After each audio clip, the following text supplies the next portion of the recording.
Speakers are limited to 3 minutes each. We have Gustavo Rios, who wants to speak with us about drop-off at the elementary school.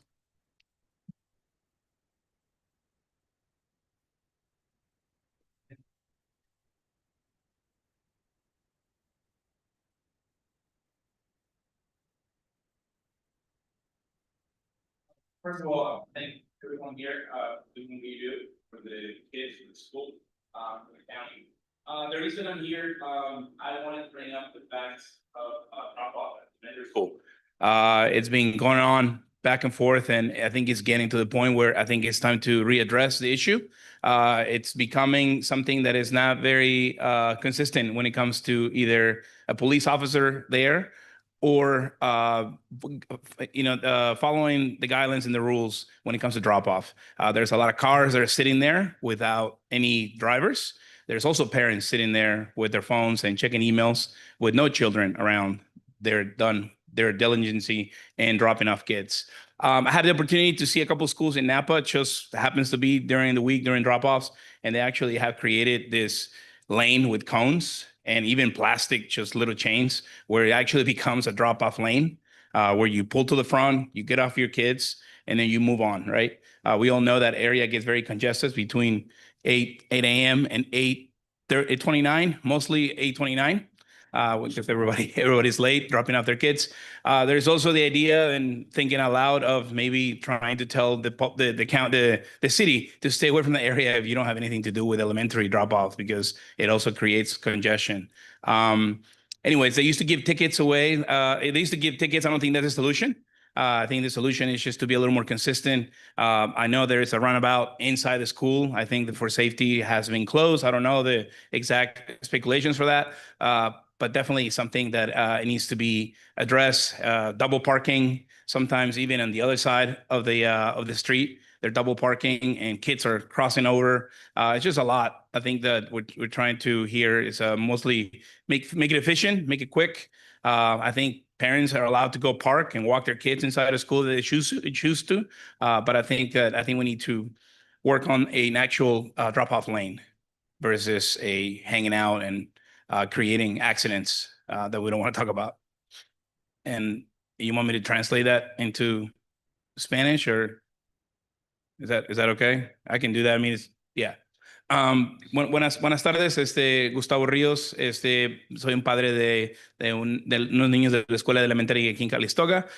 Primeramente le estoy dando gracias a todos los miembros del comité por su tiempo. Y más que nada, ahorita el asunto es acerca de la entrega de los niños en las mañanas en la escuela elementaria. Siento que esta situación se está poniendo un poquito más grave. Siento que es hora de crear una línea de tráfico para poder dejar a los niños y no crear estacionamiento cuando no es necesario. Hemos visto situaciones donde los carros se estacionan en doble línea, en dirección opositiva también, y pues los niños corriendo y cruzando. A veces hay carros sin choferes que están ahí estacionados como si fuera parte del estacionamiento, y lo que sé es que en ese momento no se prohíbe estacionarse a esa hora. Entonces, lo que les estoy pidiendo es tratar de resolver esta situación, este problema, para poder tener un mejor, pues una mejor experiencia al momento de ir a dejar a los niños en la escuela. Thank you very much. Thank you very much. Thank you. We also have Autumn Duarte, who is going to speak regarding a school board policy.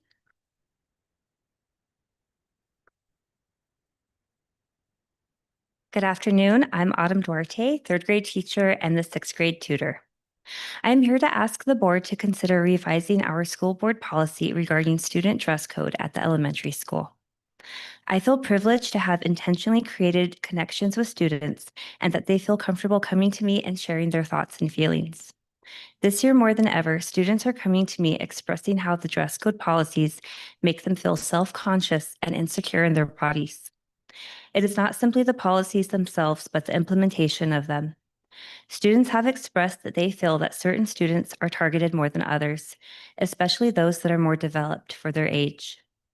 Students have expressed that clothing that might be seen as perfectly acceptable on one girl is deemed inappropriate on another. Our school board policy on dress code has not been updated since 2019. I ask the board to review that policy through the lens of what we as a society have learned in the last 6 years and see the policies that view spaghetti straps, exposed shoulders, an inch of midriff as distracting have more to do with those being distracted and less to do with the girls wearing those items. I have a hard time reconciling the loss of learning these students are losing while being in the office with whatever dress code infraction they are getting in trouble for. Being asked to put on a dirty sweatshirt from the lost and found, crying as they return to class because they feel humiliated, and then having other students poke fun at them. And having a culminating end of 6th grade field trip to the movie theaters taken away due to mascara and then a subsequent infraction of eyelash clusters for one student are all examples of recent dress code incidents that students have shared with me. These have longer lasting ramifications than a classmate coming to school with mascara on. We know how important it is for students to be more engaged and participate in their education. In their 6th grade ELA class, students chose dress code as the #1 issue they wanted to see changed at school and presented a poster and class discussion on the issue. It is also my understanding that students expressed their thoughts on this issue in their comments on the LCAP survey. I ask that the board recognizes the courage it takes for students to stand up on an issue they believe in and consider revising the school board policy on dress code. Thank you. Thank you.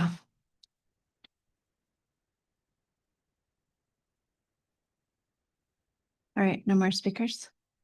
Okay. All right, 6.1, discussion of trustee diploma certificate presentations. So we have 3 dates that we need to find out who is attending what. I'll list all 3 and then you can let me know what preference each of you have. Wednesday, June 11th at 6 p.m. is our CES 6th grade promotion. Thursday, June 12th at 7 p.m. is our junior senior high school 8th grade promotion. And Friday, June 13th at 7 p.m. is our high school graduation, which I will talk about a little bit later.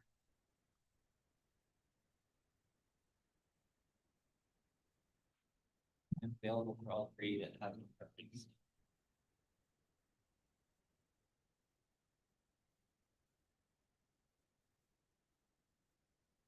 Rudy, do you have a preference? You can do all 3? Okay. I'm also available for all 3.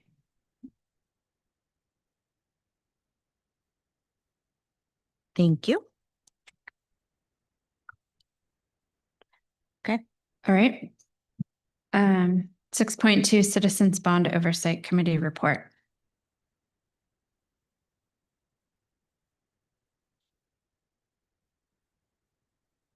We have a representative from Van Pelt that's coming to do our presentation. Thank you, Kelly.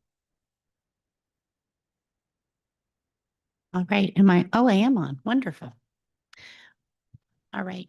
Dr. Pittman, trustees, thank you for having me tonight. I'm going to do a quick review of the Citizens Bond Oversight Committee report. My name is Kelly Jurgensen with Van Pelt Construction Services. So each year we do a Citizens Bond Oversight Committee report, which is a legal obligation for the committee. Just a reminder, this is the previous fiscal year. So the information that you're seeing here was complete. The reporting period was completed in June, on June 30th. So we're looking in the rears, and then we're always doing the report after the audits have been issued. So a little background for you there. So maybe I can. Oh, I'm too fast. There we go. A little note on our membership. So there are obligations in the statutes for the different types of community members that ideally should be serving on the committee. We are short on parent guardian and parent guardian part of a booster. Or PTA. So if you know anybody in the community that would be interested in filling those spots, we would be happy to have more members of the Bond Oversight Committee. We are actively looking and keeping in mind if anybody is interested. Until that point, the district isn't not in compliance because we are actively trying to get more membership, but it is a goal to fill those positions. So we're happy to have recommendations. Oh, there we go. This is just a short piece of the charter for the CBOC. It just reminds our members, it's a good thing to do to take stock each year about what their calling is to do and what they're supposed to do as part of the statute. So I won't bore everyone with the language, but it is part of your packet. Statement of compliance is another legal requirement. So the committee does have to make a statement that they are in agreement that the district is in compliance with their bond language and all of the requirements that they are aware of from the reporting. So that was done by our chair. And layered bond oversight is just another reminder to the community, to the committee, and to the board that the board ultimately has the final say in all the decisions around how the bond money is spent. But the committee is looking and reviewing at all of the expenditures. And we also have the outside support of the auditor, both for financial and for performance. And then we also always have the community meetings and celebrations, board meetings, anything we put on the website, and any outside reviews that occur that are all part of the bond program and the communications effort that are out there.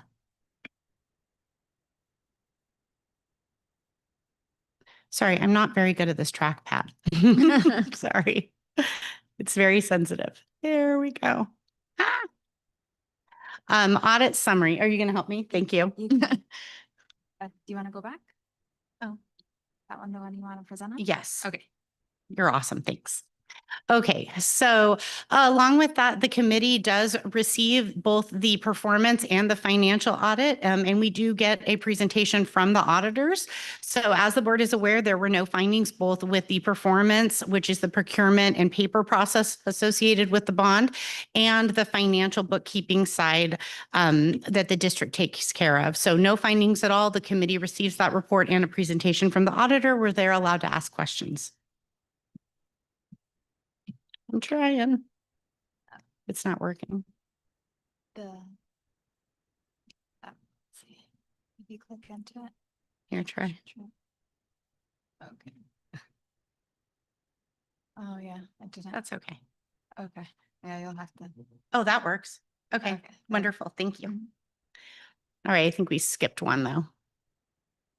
All right, CBOC meetings and major items. This is just a summary of the work that was done during the fiscal year by the Citizens Bond Oversight Committee and some of the items that were covered during their meetings.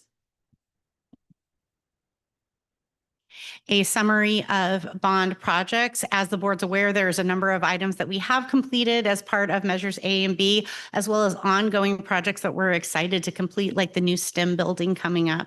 And in the meantime, we are in the process of planning upcoming projects that are funded by the remainder of measure A and then following up with the B funds.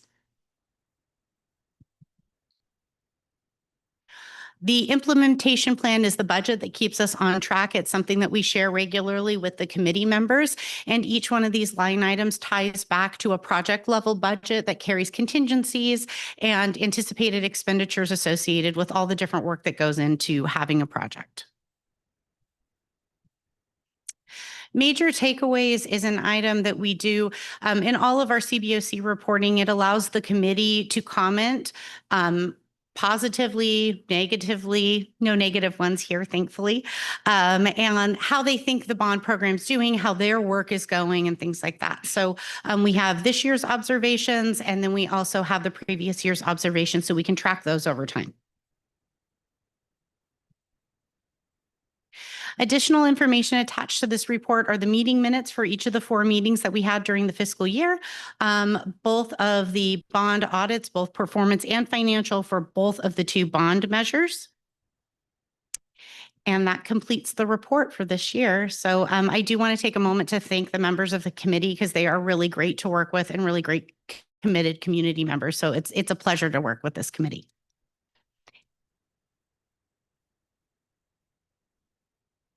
There are not supposed to be questions from the audience.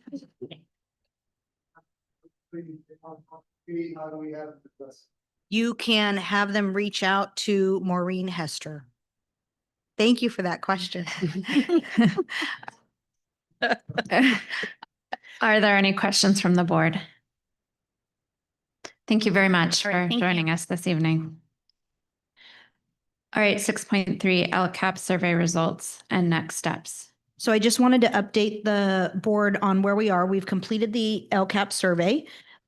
We had a little bit less responses this year than last year. We had 577 responses. Last year we had 640, so it went down slightly. We don't know the reason why at this point, but it is part of our conversations.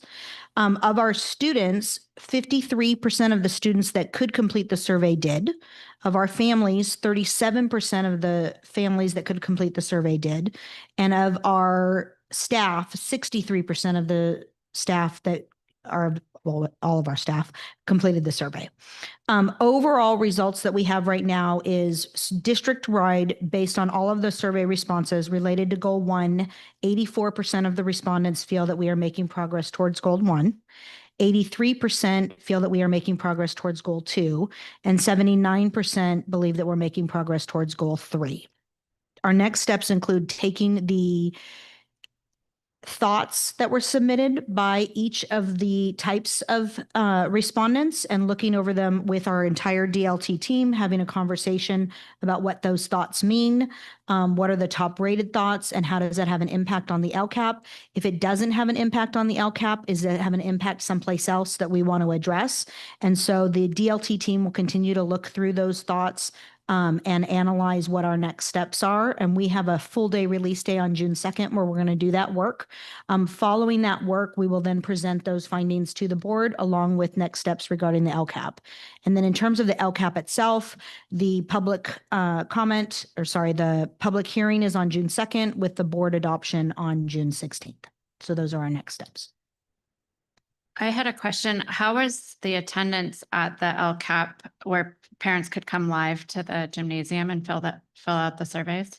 It was a small number that came, but what was really nice that we found is that we had students, either their children came with them, which were junior high or high school kids, or we had volunteers from Avid and from other groups of students. And so that's one of the things that we want to employ as we move forward, because it made it easier for our families to complete it when they were here, having a student walk them through it versus necessarily one of us. Do you think it would be helpful? I feel like the importance of the LCAP may not resonate with all families. And I know that when I first started here, I didn't understand the importance of the LCAP. And it would be helpful to have maybe before the LCAP goes out to have some information session about how seriously we take the LCAP and why it's so important for families to fill it out so that they're kind of prepared, and there may be that missing piece. I don't know how other people feel about. Yeah, I think that this year we kind of did it backwards. We put out the survey and then we said, if you need help filling it out, come. But next year we can do it the opposite way and have a parent night and communicate how important it is. And look, based on your feedback, these are some of the things that we have done in the past. For example, several years ago, you said that you wanted more Spanish, and now we have a Spanish teacher. You've said that we needed to do things around the field. So now we're working on the field.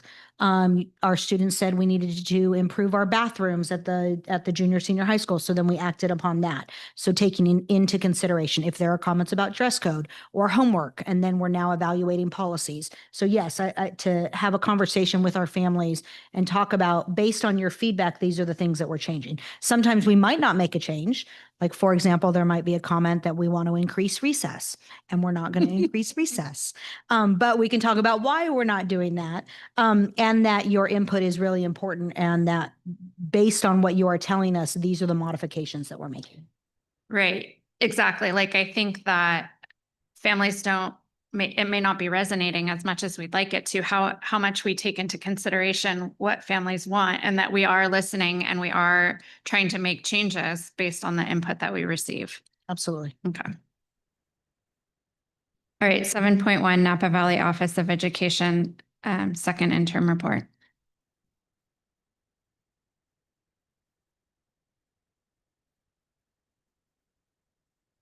Good evening. So we did receive our letter from Napa County Office of Ed for our second interim. They did approve our second interim. I just want to make note that, as they noted in the letter, that we need to look at our multi-year projections, like we talked about the last meeting that I was here at in March. We are declining from 20.41 this year in 24-25, and then we're down to 13.02 in our reserves in 26-27. So that is a very clear sign that we are deficit spending and we are using our reserves to operate our budget. So we want to obviously work on that going forward. But as it stands now, we can meet our financial obligations for this year and the next 2 years, which is what the AB 1200 code tells Napa County Office of Ed to look for. And so we are all good right now. Any questions?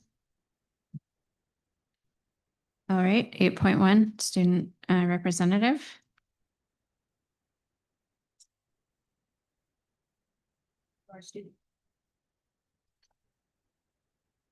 Our student representative was unable to make it tonight, but I'm going to read her report. She says, May is here. It's an exciting time for our senior class. Many students have officially committed to their colleges and are preparing for the next big chapter of their lives. Tomorrow is signing day for our seniors. ASB is also working hard to introduce new traditions to make our final moments of high school even more memorable. One idea that is in the works is they are going to do a senior cap and gown walk down to the elementary school, giving the graduates the chance to inspire young students and celebrate how far they've all come. And then additionally, they are planning a final school spirit week. So stay tuned for more details. When is the walk? I don't know the answer to Okay, that. okay. It'll be the last week of school. I know that. I don't know if it'll probably be the last day of school. Maybe. Okay, there you go. They're talking about it this week. Thank you. Any questions? All right. I lost my place. 8.2 CAT representative.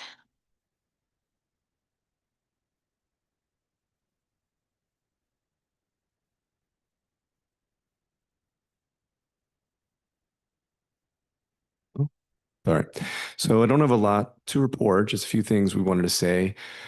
First of all, we wanted to thank Dr. Audra Pittman for acknowledging the specialized needs of some of the moving, handling, and storage of specialized science equipment at the high school for moving into the new STEM building. That was very much appreciated to have that conversation. We also wanted to acknowledge and thank the district for investigating workforce housing as a possibility. Not only would it benefit some teachers, but it seems especially beneficial to many of the classified staff. And lastly, just to acknowledge and thank the citizens of the community for approving these bond measures that have allowed the construction of these new buildings, new athletic facilities, and updates to our campuses. So those are all just some positive things we'd like to call out. That's it. Thank you. Any questions?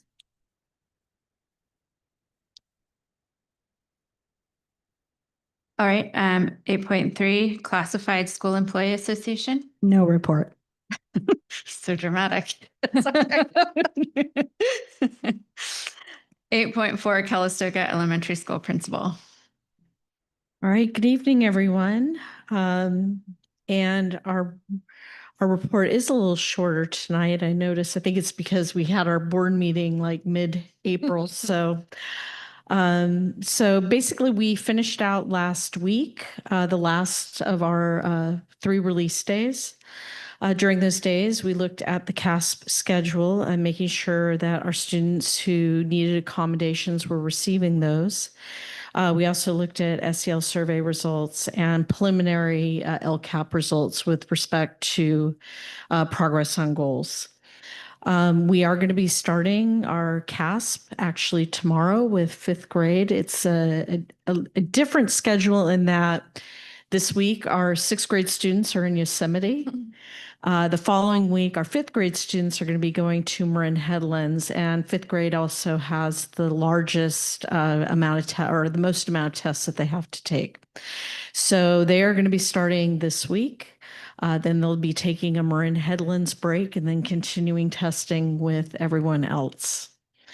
And then we also last Tuesday convened our master schedule committee to look at the schedule next year. And we spent the first part of the day looking at the successes and the challenges of our current schedule. And then we worked to create a schedule that served our students. And we are still in the process of reviewing errors, and we're going to be pushing this out at our next staff meeting, which I moved to next week, just because today with the power being out, and I'm glad I did because at 3:10 the power went out again.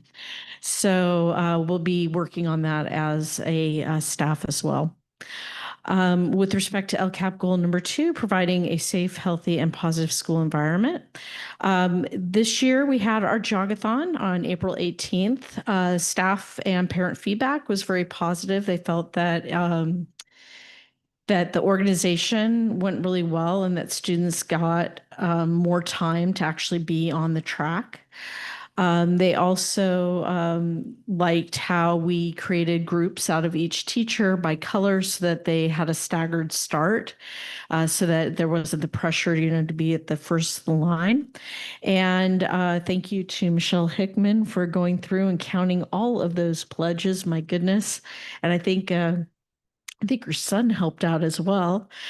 So we are in the process of collecting pledges. There's a couple of ways. You can either do a flat rate or you can pay per lap. So we're trying to get those pledges collected.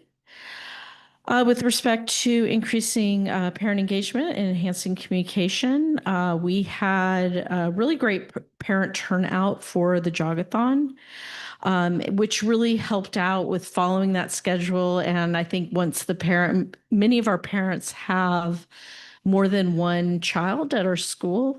And so I think once they saw, the first iteration, then by the time they got, oh, my third grader's here, I know exactly what I need to do now. So I think that went really well. And then we are right now working on getting a date for our student carnival. We should have an update this week.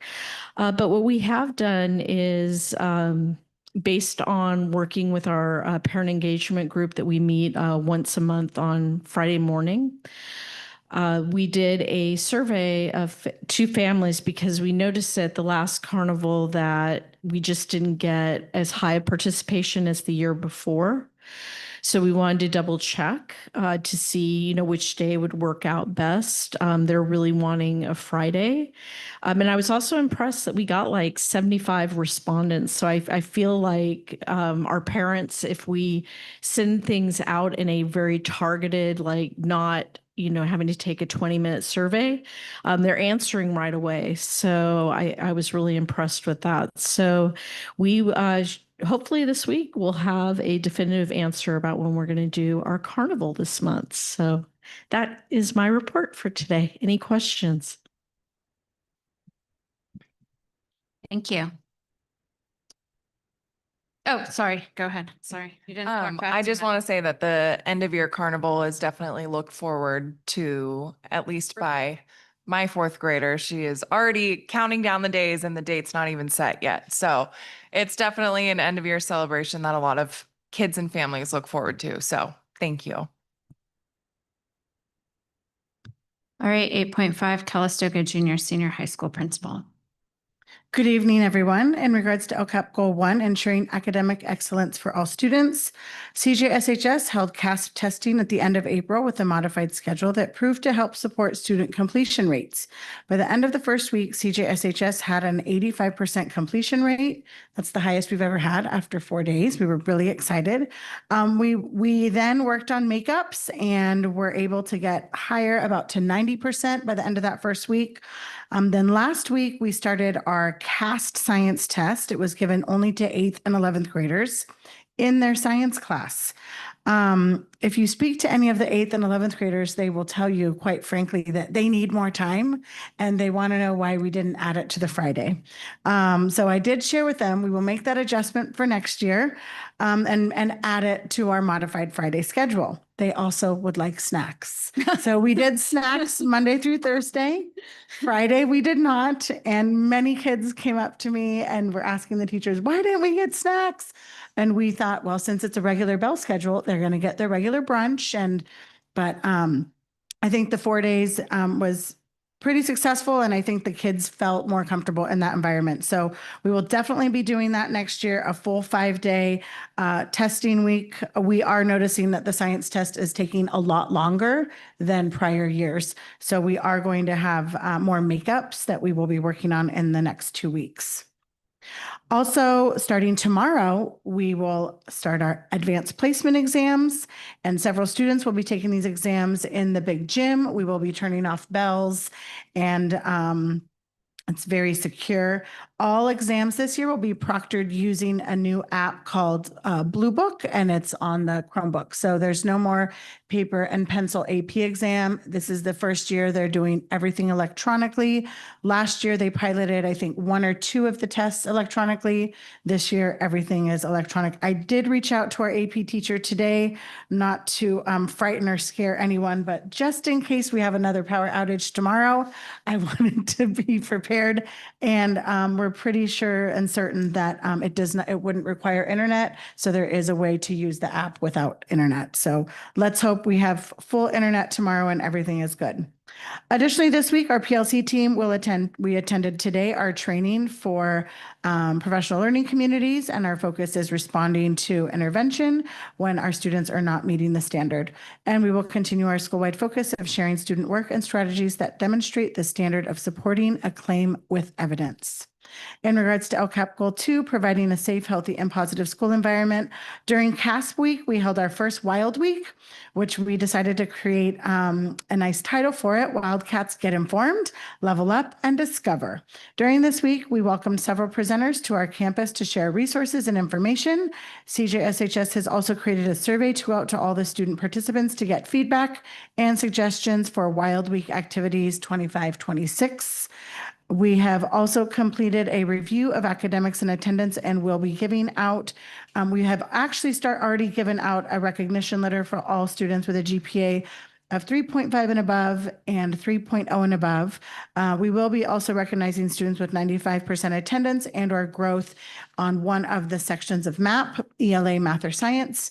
We want to thank the Calistoga Education Foundation for providing funds to purchase Wildcat t-shirts, water bottles, and canvas totes and drawstring bags, all Wildcat themed. During CASP testing days, the teachers proctoring the exam were given Green CASP Wildcat tickets, which were given to students who were trying their best on CASP daily.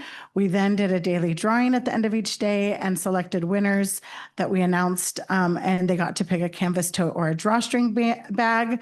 While it took a few days to pick up momentum, the high schoolers did get excited at the possibility of winning a Wildcat bag. The junior high kids were all in right away. The high schoolers were a little bit delayed, but then they would come to me here in the lunch line with their tickets, and they're like, look, because I would hold a bag with all the tickets. So we are hoping that we can continue a few more of those drawings because they were pretty excited. LCAP Goal 3, increase parent engagement and enhance communication. CJSHS leadership classes will be hosting the second annual car show on May 30th in collaboration with Sober Grad. We invite all students and families to join the car show fun. Additionally, CJSHS recognizes that Parent Square can be used effectively to send out messages to our families. However, recent feedback also demonstrates that a more coordinated effort for sending out messages needs to be established so that we're not over inundating families with multiple messages on any one day. This would allow for less messages each day, so families, as I just said, are not inundated. That concludes my presentation. Actually, I would like to add the Sober Grad committee is also planning a second garage sale yarda.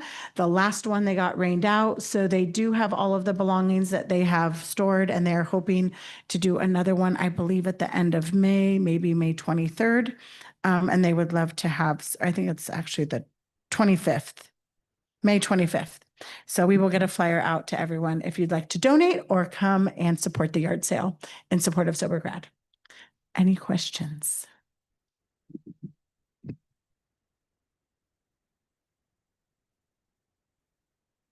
Tamales. Next. Sorry. I hope there'll be more tamales. I did hear that the tamales sold out rather quickly and people who ate them loved them. So we will definitely let the parents know who made the tamales that they were a hit. I've been requesting the enchiladas michoacanas. Those are my personal favorites. They are delicious. So I'm hoping there will be an opportunity to purchase some. Dr. Pittman, did you have a question? I did, but I can ask it offline. Okay. Ms. Rios? It is a holiday weekend. They looked at all the weekends and the 10th, actually, I did not mention the 11th, Mother's Day. Gill Woods in St. Helena will be hosting a dine and donate for us for Sober Grad, not for me personally, but for our Sober Grad committee. And 15% of all proceeds will go back to Sober Grad. So if you or anyone is looking for someplace to dine on Mother's Day, Gill Woods in St. Helena will be doing a donation back to our Sober Grad committee. Any other questions? All right, 8.6, Director of Educational Services and Human Resources. Okay, good evening. I have a pretty brief report for you tonight. I wanted to share, I've really enjoyed our staff celebrations, starting at last month's board meeting where we recognized our award-winning staff all the way through Appreciation Week this week. And I really like that we celebrate all our staff during the same week. The Napa County Office of Education is going to honor the award-winning staff from throughout the county, including our staff. That'll be on May 21st at 4 o'clock. I shared that with our staff. It's open to the public. So anyone who wants to attend and celebrate our staff, that's May 21st at 4 o'clock. I also wanted to take a minute tonight to recognize our administrators, those who really support and care for our staff. I think being an administrator sometimes is a thankless job. And sometimes our administrators do not get an award or a recognition. But we have some really hardworking and dedicated site administrators and district administrators in Calistoga that are creating positive change. And I'm very proud of the work that they're doing, that we're doing to make us the best small district in the state of California. Today was a great example, actually, with the power outage. As soon as the power went out, I mean, everybody's on text. There's good communication. There's good relationships. Chris has got expertise. Larry's got expertise. Audra's leading the charge. It's a great team, and I'm excited to be a part of it.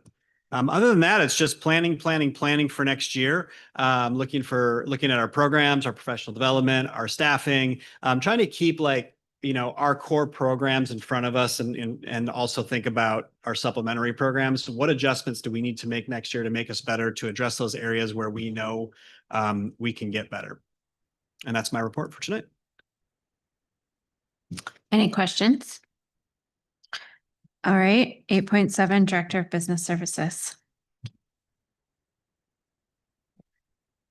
Hi again. So before I start into my budget type report, I just wanted to welcome our new business services technician to our business department. Her name is Maria Lobato. She started on March 18th, and she has hit the ground running with the volume of work that needs to be done with accounts payable and purchasing. So we're happy to have her. And I'm hoping that moving forward, we get to provide a lot more support to our staff and students from the business office. So it's budget time again. Oh, yay. We're beginning to prepare for the budget for 25-26. And along with that comes finding out about what different expenses we're going to have that hit our budget for next year. And as we are all probably aware, costs for everything continue to rise.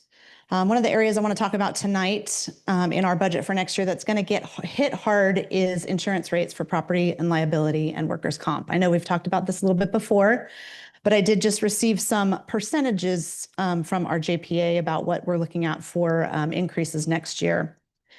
So for 25-26 property and liability, we're looking at a 25% increase to our property and liability insurance. We at North Bay in the last couple of years have had massive claims on both the property side and the liability side. We do have over 27 districts that participate in that JPA, a lot of big districts, a lot of small districts. And so there's been a lot of claims coming through for both property and liability. When it comes to finding insurance to underwrite the big level of claims, so like the $5 million to $10 million claims, there's a lot of people that are very skeptical out there. A lot of companies very skeptical because of AB 218, which we're going to talk about in a minute.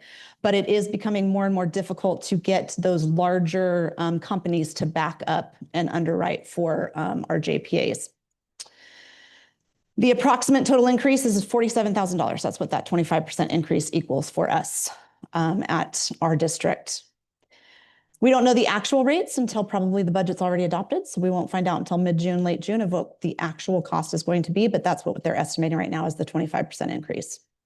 Workers' comp is expected to increase over 10% due to the same factor I mentioned above, lots more claims within our JPA, lots of people going out on workers' comp.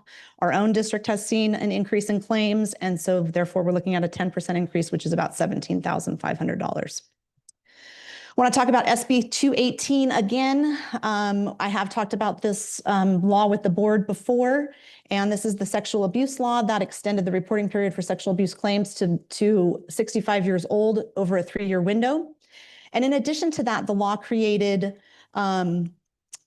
an allowability to set a claim if you remember something within 5 years. So if you are a 50-year-old person and you remember being sexually abused when you were 10, but you don't remember that till you're 50 years old, you have 5 years to actually put that claim through. So that's causing a huge amount of claims within the state of California.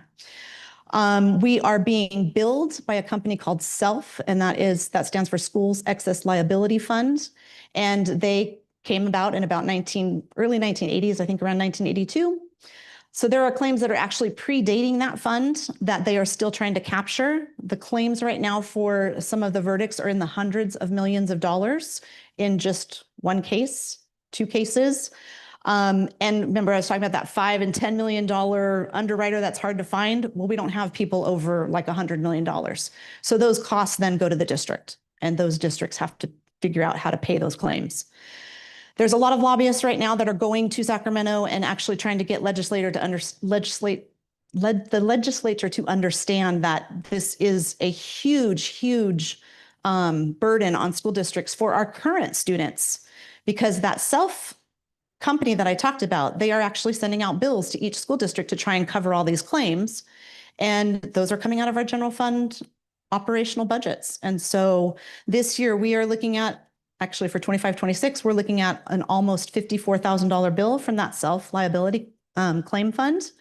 And that will make it over $90,000 that just our district has paid to SELF over the last couple of years. So imagine those big districts like Napa Valley Unified and San Francisco Unified and what their bills are. Napa Valley Unified's, I think, was $1 million a couple of years ago, and it's now going up to over $2 million. And so these are becoming huge parts of general operating budgets all over the state.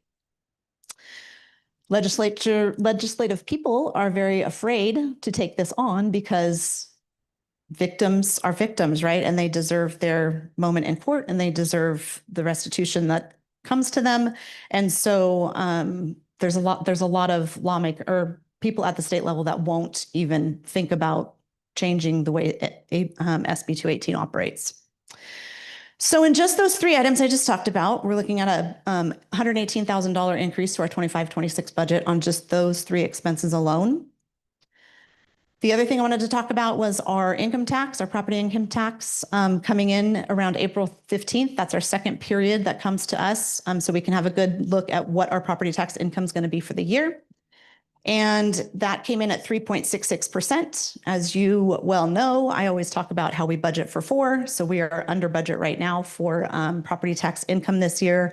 And that's about a $120,000 hit to our budget right now. I did want to talk about something positive before I closed out the budget talk tonight. And I just want to talk about donations. We have such a great giving community. We have such a great giving. Audra did a fantastic thing with our staff appreciation this year of reaching out to some of our vendors that are doing some of our construction stuff.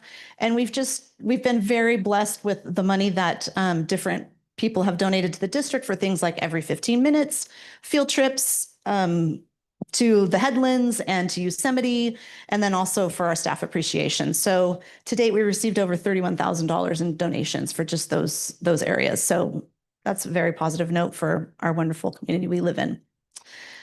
And that is all I have, unless you have questions. Go ahead. Back to the wonderful SB 218. You said there's a 3-year period in which people can make these claims. So is that drawing to a close, or is that a rolling 3-year? That did close. So that closed, I want to say 22. So some of those verdicts that we're seeing right now in the hundreds of millions of dollars are for that time period. But the thing that I didn't know until just recently is that 5-year window that if you, once you remember it, you have 5 years, you can also put a claim in. So there's some claims that are going back pretty far. Yeah. Any other questions? All right, 8.8, Director of Facilities. Hi, everyone. Just an update on bonds. So it's May, it's kind of, we're all just kind of hanging out waiting for the shoe to drop and to just start tearing up a whole bunch of projects. It should be a pretty fun summer. So for right now, the STEM building is on track. We should have ownership of that by the end of May. Our fields are coming along. Just today, we got increment 1 approved through DSA. That is for the field, the bleachers. The only thing left in DSA right now is the concession building. I don't see us having any issues there. The CGS, the mods over here to convert the classrooms that we're moving out of that are going to the STEM building. That's approved by DSA, and the lease back amendment is on the board action item tonight with a guaranteed max price. For the elementary school, TK is not out of DSA yet. And I don't know where we're at with CGS at the moment. So they're still, working concurrently to approve that. We'll be starting a portion of that project on May 12th, which is connecting to the hydrant on Cedar and Silver Street. We can do all that work prior to DSA approval because it's not on our school campus. So we're basically going to connect to that hydrant, and then we have some sanitary sewer to connect. We're going to come right up to the gate, stop there, and then they'll continue on from there as soon as the school year ends. So we're ready to hit the ground running on a lot of projects, or on all these projects once the kids are out. And then generators, we are through the Bay Area Air Quality Management District permitting process. We're currently in a public comment stage that ends on March 16th. May. I did that already, didn't I? I did it in the email. Man. You and Michael keep going backwards. I just can't believe we're already in May already. I feel like we're still in March. Where was I? Oh, so we need to get them out of the field project area. So hopefully we can get those in place ASAP. I don't know about connection, but we definitely want to get a slab in place somewhere and get those placed so they can get out of the way. And that's all I got. Anybody got any questions? Any questions? I just want to say thank you, Chris, and welcome back. You were missed. Thank you. I don't Appreciate do it. you justice. 8.9, Superintendent. Thank you, everyone. Happy May. Happy Cinco de Mayo. So I have lots of exciting stuff to talk about. May is my favorite month for a variety of reasons. So first, graduation. I am going to be honest, we do not have official yet. We will not have official until May 28th because it has to go to the county of Napa. But our liaisons with the county feel pretty confident that we are going to get officially approved to hold graduation at Sterling Vineyards. So we won't officially announce it, but we are letting our families and our students know this week so that they know to plan for Sterling Vineyards. We do have a backup plan. It will be Logvy Field if by chance the county says no. But I like to believe that it's just going to happen, and I'm going to will it to happen even if it's going down the wrong way. I did want to celebrate our PK group. We are in our 6th year now, and we have over 80 parents yet again that have signed up for this and attend on a weekly basis from 6 to 7:30. Over the past several years, we've been doing it just via Zoom, and this year our topic is civic engagement. And so the first half is via Zoom, and the second half is in person, and there'll be some in-person activities, which include May 22nd. Mark your calendar. Right now, we definitely have Supervisor Ann Cottrell coming, and we have an invite out to Representative Mike Thompson's office to see if he will come, and if not him, somebody from his office, because it's a night for the local representatives to talk with our families about how they can get involved and the work that these higher offices do for our local communities. So for example, even though they are a county supervisor or a federal representative, that they are representing Calistoga and they're representing our families and our students. So we're pretty excited that that's happening. We partnered with Sonoma State University for their signing day. We held it here. Carla Serber planned it with Sonoma State. Pretty excited to have representatives from them, as well as our students, as well as students that were accepted across Napa County. So there were students from American Canyon, Napa High, that came to be welcomed into the Sonoma State community. We are also working on, I'm pretty excited to share, it'll be brought to you before the end of the year, but an MOU which guarantees admission to our students if they meet the A through G requirements. They really won't have to apply. Two things will happen. One is they will automatically be accepted to Sonoma State. So it at least removes this pressure of thinking that you're accepted to a university, because they will be given guaranteed admission since they are coming from Calistoga High. And they will qualify these current students, even though we don't have an MOU yet, they are honoring our current senior class, and moving forward, they will each receive $2,000 presidential scholarship and a $2,000 housing scholarship. So that's pretty exciting. Tomorrow is senior signing day at 12:15. If you're available, it's in the big gym. And it's where all of our seniors tell us exactly where they're going. It's their commitment day, whether it be to a university to go work, to vocational ed, to the military. They get to tell us what their next commitment is. I want to piggyback off of what Michael said about staff appreciation, and what Maureen said about multiple donors. So we received multiple donors that gave us donations to help us with our sweatshirts, which we all received. If you haven't, I'm pretty excited about them. I like it. And they also donated gift baskets. We'll do drawings at each individual staff. And then we are having breakfast and our lunch for all of our staff members that are sponsored by our principals one day, the Seroptimus, PTO, and then the district office. So there's lots of celebrations that are occurring this week to celebrate our staff and what they give for our students and our families in Calistoga. I wanted to give an update on AB 1391 Addis, which would provide universal funding for universal transitional kindergarten. It was unanimously approved out of committee. So it's out of committee and it is now moving forward with a vote of 8-0. There are 9 members on the committee, but Addis is one of those. So she abstained. So it's pretty exciting that 8 all voted to move it forward when only 2 of the 8 are representatives within community funded districts. So it's a universal need that even state funded districts see that we need to move forward in terms of providing funding for transitional kindergarten for all districts, regardless of how they are funded. And there were 695 support letters that were written by districts, board members, union members, teachers, families that helped kind of get that through the committee. So that's pretty exciting. May 7th is our CTE Student Achievement Awards, which is down in Napa. So they'll be honoring some of our students in our CTE classes. Wednesday, May 14th at 5:30 p.m. here in the NPR is our Seroptimus Awards night. So it's our Seroptimus give awards to our students as well as other women in the community. May 21st is the Wildcat Scholars Night, where our students receive all of their scholarships. And then May 19th is our final dual language immersion board study session at 5 p.m. where I will present what the cost would be if we decide to move forward. If we decide not to move forward, what are there other options to provide for more Spanish for our families, and what the cost would be for that as well, and what an implementation plan would look like in any one of those scenarios. So that'll happen on Monday, May 19th. That's what I have. Any questions? All right. Sorry. Would you mind sending out an email with those dates for the awards and Yes. the? No, I do not mind, and Okay. yes, I will. Okay, perfect. 'Cause I want to put them on the calendar. Thank you. All right, 9.1 consent agenda. Actions proposed for the consent agenda are deemed routine in nature and will be enacted by one motion. There will be no separate discussion of these items unless any member of the board, the audience, or staff request a specific item be removed from the consent agenda for separate action.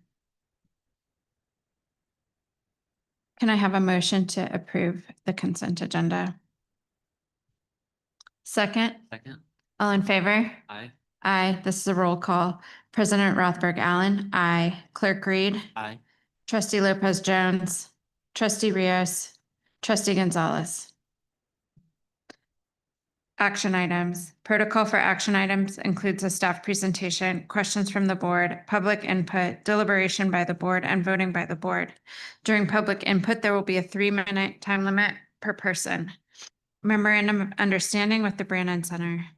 So this memorandum of understanding is exciting on two fronts and apropos because of our public speaker that we had at the beginning. So this MOU is to put in writing, I'm sorry, to put in writing shared use of the parking lots with Brandon Center as well as with the Calistoga Elementary School when the Brandon Center opens in the fall. I don't have a date, but I do know it's the fall. So this is to get us ready for that. So what it states is that their parking lot will be available to our families to park at for drop off and pickup. So they can park there, walk their students over, park there, come over and get their students and walk back. So hopefully that will help alleviate some of the drop off and pickup while we reevaluate that as well. And then what it also does is it allows them when they have evening or weekend events, they can use our parking lots. And then there will obviously be communication to make sure that they are not having an event on a night that we're having open house and there's a conflict. So there'll be communication back and forth so that we both know what's going on. So I am excited just because it means the Brandon Center is opening, which I think is a huge thing for our community. And we're all pretty excited to have that available for our use. Can I have a motion? Second. All in favor? Aye. Aye. Oh, okay. And one abstention. 10.3 Memorandum of Understanding with the Napa County Office of Education regarding the expanded learning summer camp. Okay, this is an MOU to provide very tired, expanded learning programs to our 6th grade students that will actually be in summer school at the junior high school. And so as long as we're including our 6th grade students, we're going to also include our 7th and 8th grade students as well. And NCOE is going to provide not only the staffing, they're going to set up the program, they're going to communicate with the parents. And so that's all part of this contract. There's going to be 2 contracts before you tonight. They're both covering the same thing just for different years. So this is for 25-26, and it is a $40,000 contract for the school year of 25-26, doing after school program stuff for ACE. They'll be providing support to students, and then on top of that, they'll be doing the summer school ELOP program. Because we're serving our 6th grade students, we can take all of these dollars out of ELOP. So it's not going to affect our unrestricted budget that I just complained about a few moments ago. This is coming out of all restricted dollars. And so $40,000 to provide support after school for the 25-26 school year, $30,000 to provide the intercession days for next summer. $30,000, I'm sorry. So a total of $70,000 for the year. Again, it's all coming out of ELOP. We have the funding in ELOP to be able to cover this program. As a side note, and I don't know if you want to chime in on the AmeriCorps stuff, but the federal government has completely cut AmeriCorps out of the entire nation, pretty much. And so we will be losing our AmeriCorps program as well. ACE will kind of, not that they're going to be doing the same thing, but ACE will be able to help support our students to the extent that AmeriCorps did. I think that's pretty much it, unless you have questions. Clarify, for this year, there was no AmeriCorps members on the ACE program because it traditionally has been, manned by AmeriCorps members. Excuse me, we did have an ACE mentor at the start of the year, and probably right either before winter break or after winter break, he resigned and left. So we did have someone for the beginning of the year, and then I do not believe they replaced that person.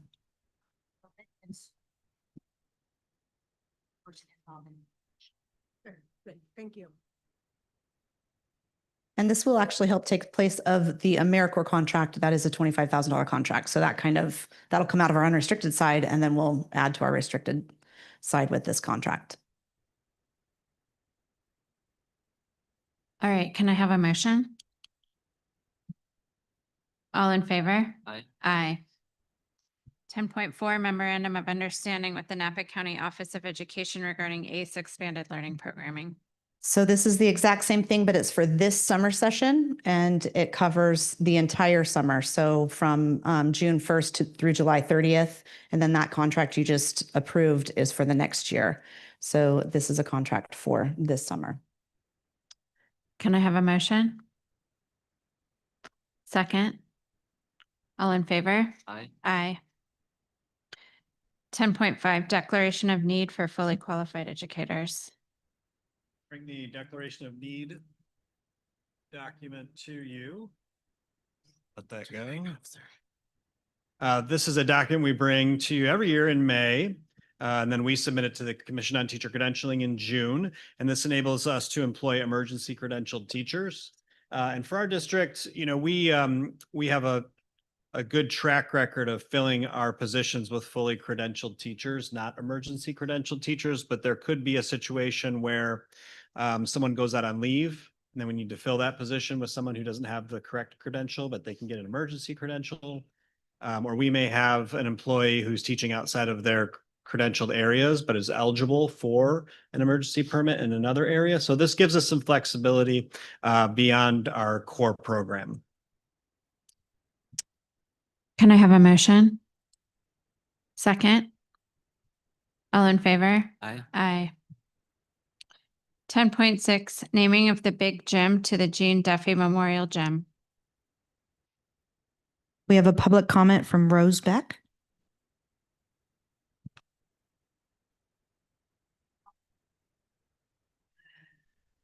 Thank you for having me here and thank you for all that you do. I graduated from here.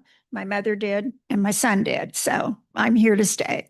I just really want to have the gym named in the Duffy name. As all of you know, for over actually 31 years, they did everything for the kids. They bought uniforms, they took them to games, they fed them dinner. If they spent the night, they paid for that. And I would just really like to have the gym named after them. So thank you. Thank you for all that you do. And I've talked to some of the Duffy family and they're honored that we're thinking of them. Okay. So can I have a vote? Thank you for having me. Thank you. Any questions? All right. Can I have a motion? Rudy, all in favor? Aye. Aye. Thank you. So I will be in touch with you in terms of what next steps are on how we actually publicize it, how we get it actually named, and then how we can have a ceremony to invite the Duffy family to actually see it unveiled. You're welcome. Thank you.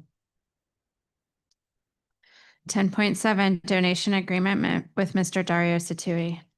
So 10.7 is just what you said. Mr. Dario Satui came to me and said that he would like to contribute some funds to our school, specifically to improve our small gym or our junior senior high school gym. I chuckled because Mr. Heights and I have had this conversation. If you have been anywhere in Calistoga for any amount of years, that building technically is a temporary facility. It was built in the 60s after the original gym had a fire, and that fire was burned down, and then that was built to take its place. And so if you have any students or you yourself have been in that gym, it is not always the most comfortable place to work or participate. And so we have it has nothing to do, right? Nothing to do with the instructors, has everything to do with the space. So we still do have funds that are allocated from our bonds to go towards that. But as you know, and as you've seen with all of the bond activities that we've had, you never get what you actually want for the dollar amounts that you have set aside. And so he came to us and said he really wanted to help that facility become what we really wanted it to be. And so he is donating $1.5 million to help us renovate that gym. And to add it and make it as permanent and all of the bells and whistles that we possibly want to have, which include heating and air, new wood floors, new locker spaces, redesign what the entry looks like into the space, and ideally having a facade on the outside that actually has it look like it goes with the rest of the campus. So those are some of the things that we are considering. And if you accept this donation, we will go through a design phase that is outlined in our bond to look at spring or summer of 2026, so within the next year. And accepting this money does that. One, uses the money specifically towards that, and then names that particular space the Dario Satui Gym.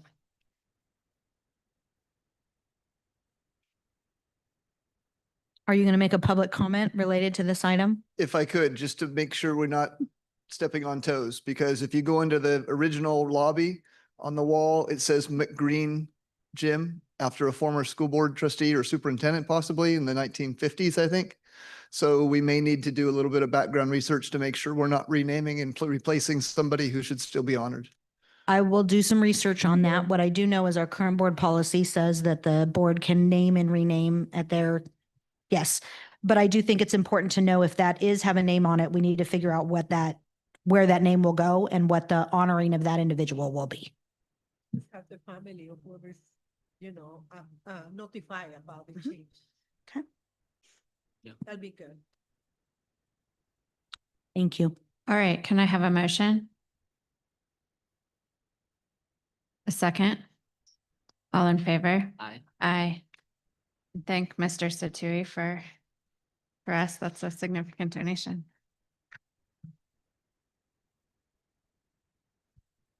All right, 10.8 Citizens Bond Oversight Committee membership.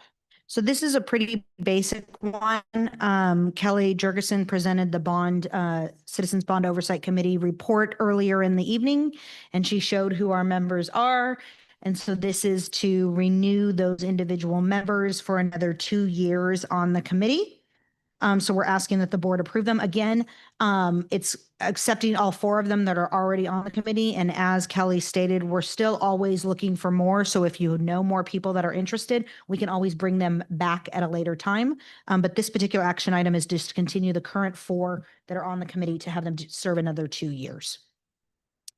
And those 4 are Tom Johnson, Dan Herndon, Rick Kaiser, and Kathy Flampson. Just one question. If we bring in another member, they have a 2-year period start from when they are appointed, correct? That is correct. Just want to double check. All right, can I have a motion?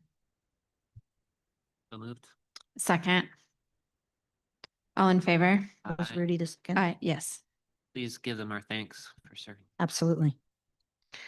A 10.9 lease amendment for Calistoga Junior Senior High School Classroom Modernization Project. All right, so this is the lease amendment I mentioned. It basically puts a price tag on our classroom conversion project here at the high school. Can I have a motion? Second?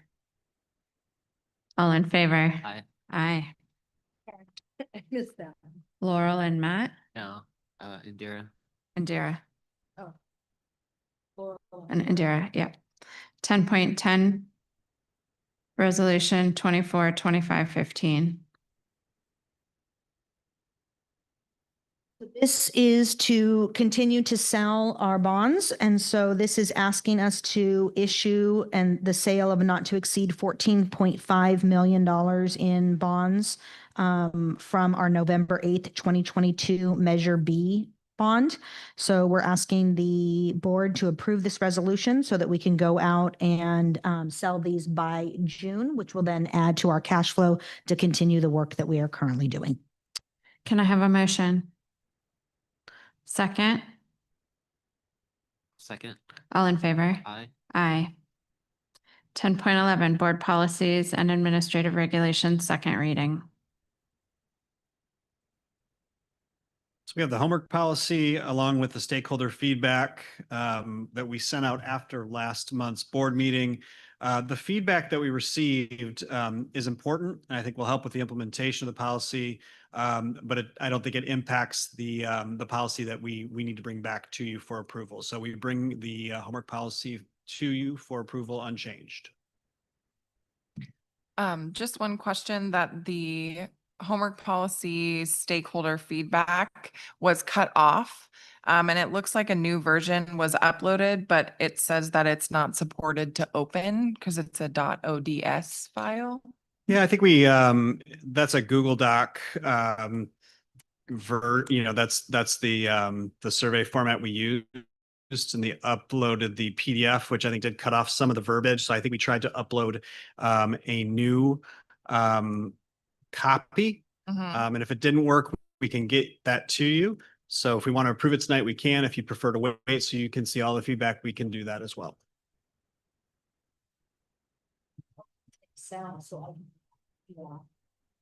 But to his Okay. point, if you guys don't want to move forward, you have that as an option.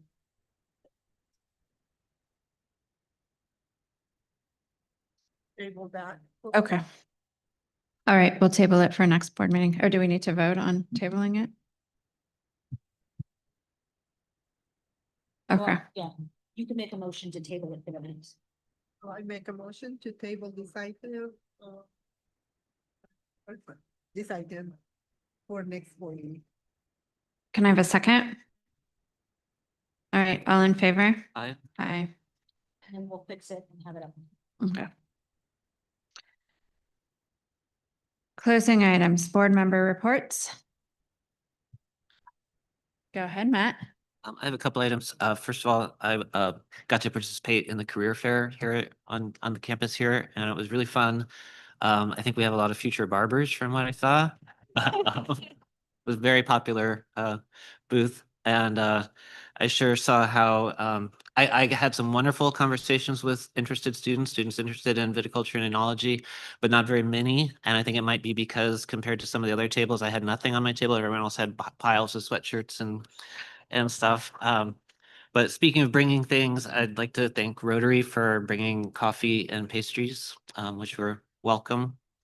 And then May is, and Mr. Heights is left, so I can't get clarification. I can't remember what it's officially called, but it's National Bike Month, basically. And this Thursday is Bike to School and Work Day. And I know that that's been traditionally a really big day, especially at the elementary campus, but I think at both campuses. And it's really cool. And I've said before, I'd like to say again, and this also ties back to our public comment that started the meeting.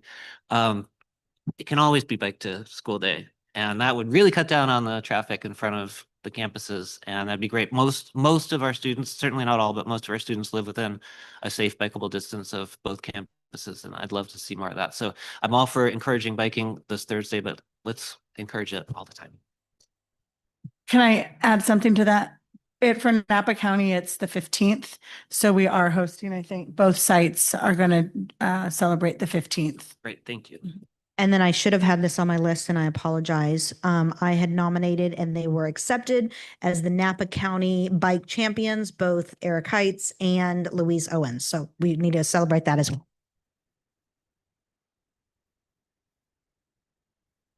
All right, any other board member reports?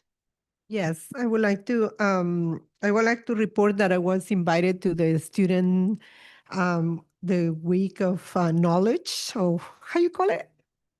The Wild Week. And I had the privilege to do Know Your Rights workshops for the high schoolers. And it was a very interesting experience. I think, I hope they got some valuable information for them and their families. And I'm very happy that you're going to be asking for feedback from them, because I was thinking we need to ask them if it was, if it was important for them and how we can do this better if we present anytime soon.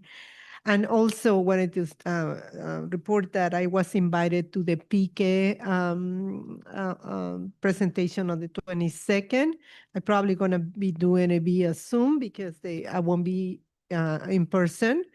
But that's a very important time for us to do, to talk to them, involvement in civic life and how important it is for them to represent their community, represent their children, and have their voices heard. So I'm looking forward to that presentation.